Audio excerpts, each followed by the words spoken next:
Good Thursday morning, everybody. We're so glad you're starting it off with us right here on Undisputed. I'm Jen Hale. Good morning. Skip Bayless, Shannon Sharp. How are we, guys? Doing great. Should be doing great. I don't know what the catbird seat is exactly, but your Lakers are now sitting in it. Here they come. Look out above. Man, ain't nobody Skip. Above. Skip, everybody knows what you're trying to do. Nothing's trying to do anything about nothing. Yes. I'm just telling you what I've been telling you from the start. You can't see it, but I saw it. You go the A spot, LeBron, if he's the GOAT, blah, blah, blah. He didn't get it done, so that solidifies it. I know what you're doing. As AD said, the pieces are in place. Here we go. Okay, they give you a 1,000-piece jigsaw puzzle. Yeah. All the pieces are in place. You got to put it together, though, still, right? I think they put a lot of it together last night. I told you they were going to win. You didn't believe me. Yeah, I mean, Pat Bev gave him a grand total of 0 points. Okay, way to go. That's why he's not a Laker anymore. Gentlemen, let's start right there this morning because every time you wake up, you have to take a new look at the Western Conference standings because they shift so much. Indeed, though, congratulations, Shannon. Your Lakers got revenge on the Bulls last night. Right. It was a 121-110 victory. AD leading the Lakers in scoring with 38 points. LeBron, he chipped in 25 of his own. After the game, AD gave an optimistic view of the Lakers with only 6 games left to go. AD said, quote, "We can definitely make a run. We've got all the right pieces from top to bottom." All right, Shannon, how much more faith do you have in your Lakers after seeing what they did last night? None. None? I saw the second unit give me 14 points. Wow. Did you see that 17-point lead evaporate in a matter of 3 minutes? Did you see that? Wait, the starters outscored their starters 107-72? Let me ask you a question. So in the playoff game, so the starters going to play the entire 48 minutes? I mean, I thought that's what your backups for. They come in, if you got a lead, you hold it. If you're down, they dig into the lead till the starters get back. Oh, ye of little faith. Did you see Malik Beasley? Had more turnovers than points. But he just hadn't been playing very much, and you know he's a shooter, and shooters need to keep shooting, and they'll go hot, and they'll go cold, and they'll go cold, and they'll go hot. Thank you, making my point. See? Yeah. See? Okay. You go cold, they go hot. They go cold, they go hot. So what happens in the playoffs when he's cold? Well, you just play him sparingly because you got a new starting lineup that really, really, really works. Yeah, look, I've seen this before. I love the way the guys play. Vando gave us some hit 2 big threes, played really good defense on DeMar DeRozan yesterday. But look, Skip, I've seen AD went 13-20 from the field, 11-14 from the foul line. That's his 16th game when he's had at least 30 points and 10 boards. We've seen this. But didn't you see a game the other day where he had 8 field goal attempts? Didn't you see a game the other day where he had 13 points? A game against Toronto where he had 8 points and 9 rebounds? Yeah. You make it seem like he plays this every night. LeBron says he always plays like this. Sometimes you just got to kick him in his ass every now and then, but he always plays like that, so I'm never worried. Well, so that's actually, you're undercutting your own statement. He always plays like it, but sometimes you got to kick him in the ass. Exactly. Okay. Exactly. Right. That's my point. Yeah. So are you telling me, as we sit here today and discuss them, what do they have, 6 games left? AD's going to play like he played against Vucevic last night. He's going to play like that the remaining of the regular season and in the playoffs. Okay, Skip, we going our way. I think you got a shot for him to play like he did last night, about 80% of however many games are left, and that includes the post. Yeah. I think in 80% of those games he will play equivalent to last night. He hadn't done that 80% of the time this year. So what makes you think he's going to do it now? I saw it in the bubble, and this feels like the bubble to me out of the bubble. That was so long ago, Skip. Okay, all right, but it feels like LeBron got his break. He got to revitalize. He got to reinvigorate. He came back fresh. He came back much healthier than he left. He was able to sleep off passing Kareem and get back on track to win basketball games. Can I do how about this? The Lakers moving forward in the West, the Lakers can beat anybody that makes the playoff or the play-ins. They also can lose to anybody that's in the playoff or make the play-in. Yeah, I'm not sure about your second statement. I'm just not sure about that because there's a lot of junk that's rising to the top right now. But Skip, you do realize in the play-in, it's 1 game. It's not a 7-game series. Right. Now, okay, we get to the playoffs. Could Memphis beat them? Could Golden State beat them? Could Sacramento beat them? Could Denver beat them? Yes. I kind of like LA's chances over all those teams. I do. I really do. No, Skip, you're looking at it because of their two stars. And yes, but the two stars are in this position, what we're in right now. You make it seem like, oh, they AD and LeBron hadn't played together. They have. Yeah.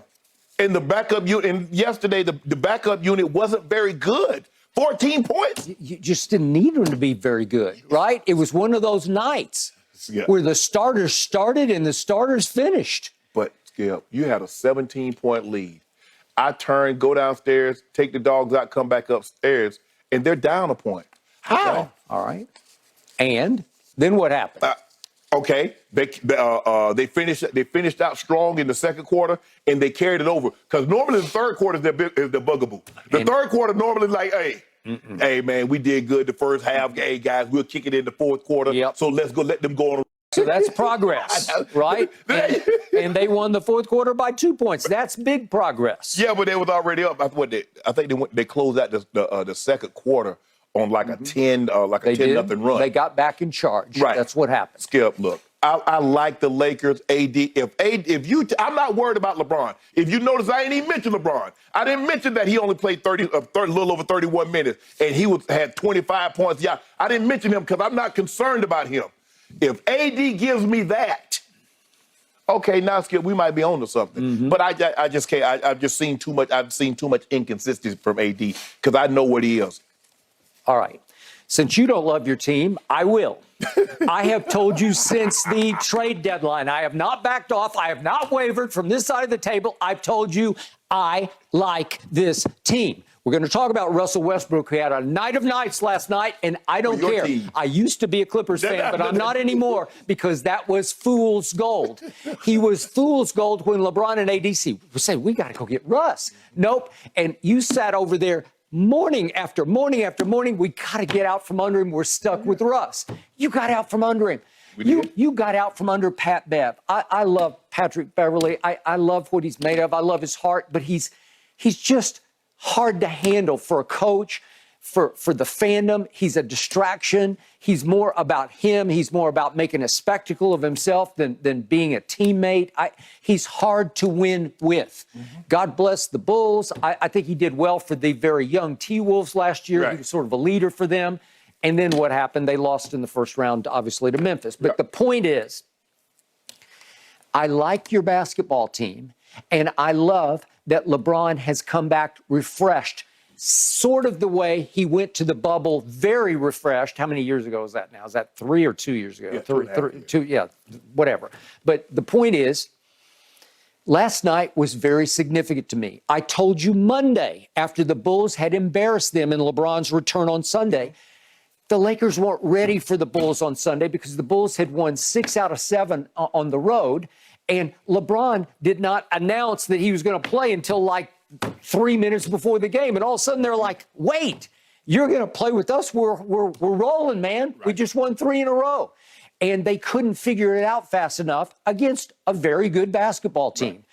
And yet I told you they will wreak revenge because they'll have a couple of days to catch their breath and say, okay, let's reset all this because the pieces are in place.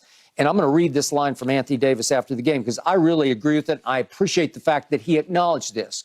We can definitely make a run. We got all the right pieces from top to bottom.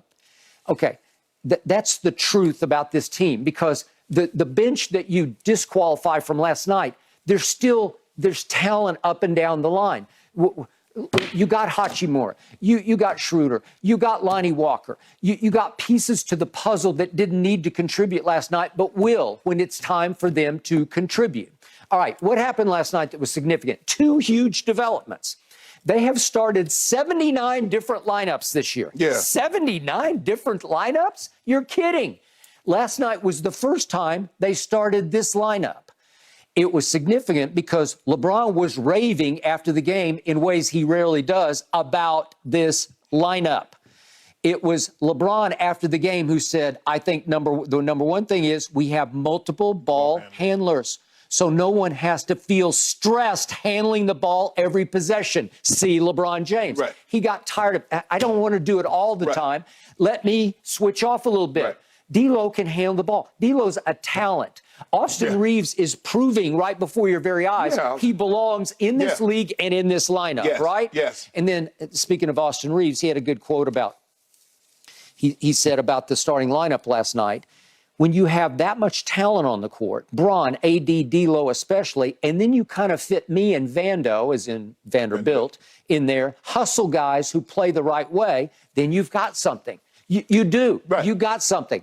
Again, they outscored Chicago starters, who are no slouches, 107-72 in the house that Jordan built.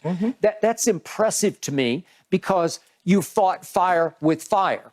And then equally impressive to me is what Austin Reeves, who keeps taking my breath away, what he did down the stretch. If we could see this, I'm going to show you the 2 shots that he made in the fourth quarter before we get to AD's fourth quarter, which was stupendous. But let me show you Austin Reeves' 2 shots in the fourth quarter. Here's the first one. Tell me this isn't big time. Whoops, whoops, whoops. Okay, that's Luka-esque, right? That's his pattern. He get a lot of. He get at least one of those a game. Okay. That's clever. That's IQ. Right. That's footwork. That's I know how to play. Right. I can outwit and out-trick you if I have to because I got quickness and I got some athletic ability and I know how to play this game. LeBron appreciates that. Yes. Okay. Then shortly, your favorite one. Here we go. Shortly thereafter, here we go again with similar sort of shot. Austin Reeves. Guess who's guarding him? Guess who's guarding him? And he does a little floater and makes it. And he did too small on Pat Bev. Yeah, that's Kobe of the Ozarks. What you expect?